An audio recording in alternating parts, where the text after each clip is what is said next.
dal leen ak jàmm pënd ba naka wureegul foofee ca Louga ci faatub Astou Sokhna moomee libération bi nga xamante ni moo joxaat bi woon boobee xibaar naka xëy na dikkaat foofee naka délégation bi nga xamante ni waa ministère de la santé ñoo fa demoon ngir amal audit naka la ñu xam le moo di ñoom ñëpp naka di waa direction bi la ñu wax ci kaw ba ci suuf daal amul leen loo xamante ni dëgg la ca nga ni ma lan yéenekaay bi di gën a làmbajak te wax ni naka gannaaw ba ñu jógee ca Ndakaaru inspection interne bu équipe chargée spécifiquement ci l'audit ba nga xamante ni moo jëm ci faatub Astou Sokhna moomee naka la mu xam le rek moo di ci kaw ba ci suuf ci ñi nga xamante ni si ñoo di waa direction boobee lañu wax lépp ay nar la nga ni ma lan la ñu xamle waat moo di la ñu gis rek ci mbir moomi moo di prise en charge boo xamante ni si daanaka défaut kese la waaye itam ñàkk coordination sous-estimation maanaam soofantal risque yi nga xamante ni si moo mënoon a dal Astou Sokhna moomee ak ignorance bi ñu àndaloon ci jafe-jafe yi nga xamante ni ak métit bi daloon soxna soosee césarienne ak éléments yi nga xamante ni si ñoo ngi gën a xóotal naka li nga xamante ni si moo di scandale bi amoon foofee ca hôpital bu Louga audit brandi pour le DG boobee nag nga xamante ni si moom mu ngi jéem a seetal rek ay agent yi nga xamante ni si jamono ji kenn gisagul leen muy la ñu def nag ci dëkk bi ñoom ñëpp naka daw nañu làqatu ji enquête yu njëkk yi nga xamante ni moom la waa police amal xamle naka établissement non assistance à une personne en danger naka loolu la ñu dal dee xamle nee nañ naka ñàkk a dimbale ci koo xamante ni daanaka mu ngi ci diggante faatu ak dundum policiers yi def enquête bi loolee la ñu gis naka yéenekaay bi ne ana fan la millions yu bëri yi nga xamante ni moom la ñu taxawaloon foofu ngir tabax ab pédiatrie te jamono ji naka liggéeyeen ñëpp a taxaw enquête wu xóot a xóot naka la ca gaaya def nag waaye lañ ca gis nag ay léexoor ak i njombe rek ba waral soxna soosé dal dee faatu ci anam yu métti métti libération mooy nettali l'info yéenekaay ci mbir moomee la xëy naka waaye indi ay témoignages yoo ko xamante ni si daanaka ku ko dégg rek sa xol tooy l'info yéenekaay laataa loolu naka la mu xamle moo di suñu système de santé bi daanaka naka buñ ko doon méngale ku médd ay sax neen moo ko dal dee lalu ubbil yéenekaay bi nag nee na daraam yi moo ngi gën di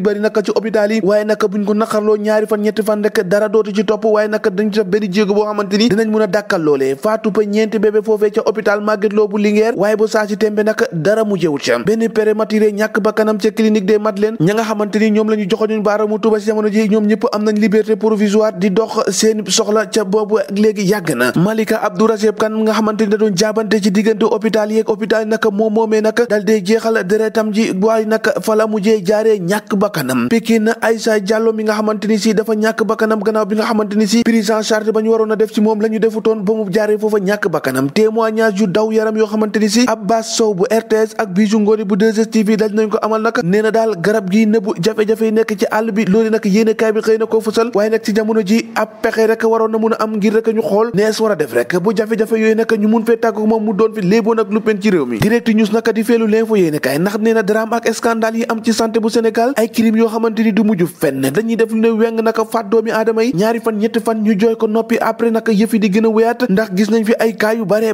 Tribune yéenekaay naka moom dikkaat ci mbir moomee nag tey xam ne naka hôpital yu Sénégal ñoo gën a feebar sax malade yi nga xamante ni ñooy dem foofu doy na waar ndax li ñu gis ci jamono ji daanaka Tribune yéenekaay dikkaat ci mbirum Ousmane Sonko ak Adji Sarr naka devant le doyen des juges naan nekki su ëllëg ak jàmm face à face boo xamante ni si choc la ko tuddee diggante Adji Sarr ak Ndeye Khady Ndiaye Adji Sarr naka mi nga xamante ni moo tuumal Ousmane Sonko ne ko viol Ndeye Khady Ndiaye moom salon boobu di Sweet Beauté niki ëllëg lañ war a jàkkaarloog doyen des juges ngir ñu indi ay leeral yow loolu yi nga xamante ni nee na coob way ci réewum Sénégal boobu ak léegi dara leeragu ci wax ci politique ak le vrai journal moom mi nga xamante ni si Macky Sall naka bu dar gémmiñam maka dak lan xëyee fësal la mu xam le moo di choix bu mu war a am ci tête de liste Benno Bokk Yaakaar ci élection législative yi naka Macky Sall ci ne mën a ji ci ab kii ni miine bu réy la def na xamagul dëgg si kaayam yi ana si kan rek laay dal dee teg ñu teg ko fa ci xool leneen naka 13 avril 1987 13 avril 2002 naka fanweeri at ak juróom gannaaw 1247 agents yoo nga xamante ni si dañu na rajo woon ca police yéenekaay bi dikkaat na ci ba dikkaat anam yi nga xamante ni moo taxoon ñu ne leen génn leen ca police l'observateur dikkaat ci beneen affaire naka di Pape Demba Wagne naka ñaar fukk ak juróom gannaaw bi nga xamante ni moo ngi dund lu métti foofee ca Florence beneen crime boo xamante ni si waa police italienne ñoo ko amal malgré naka torture yu métti moom émigré sénégalais moomee moom dafa lànk ba tëdd suuf ab établissement certificat médical boo xamante ni si bu ñu sukkandikoo si famille bi moom dañ leen ko bëggoon a noté confidence poignante maanaam témoignage yi nga xamante ni si dal na ko yëkkati moom magam bu góor googu naka ci jafe-jafe yi nga xamante ni rakkam bi moom la dund foofee ca Italie plainte croisée ak visite ambassadeur bu Sénégal naka réaction émouvante bi nga xamante ni si victime bi dal na koy wax loolee dem rek yéenekaay bi xëy na ko takkat ni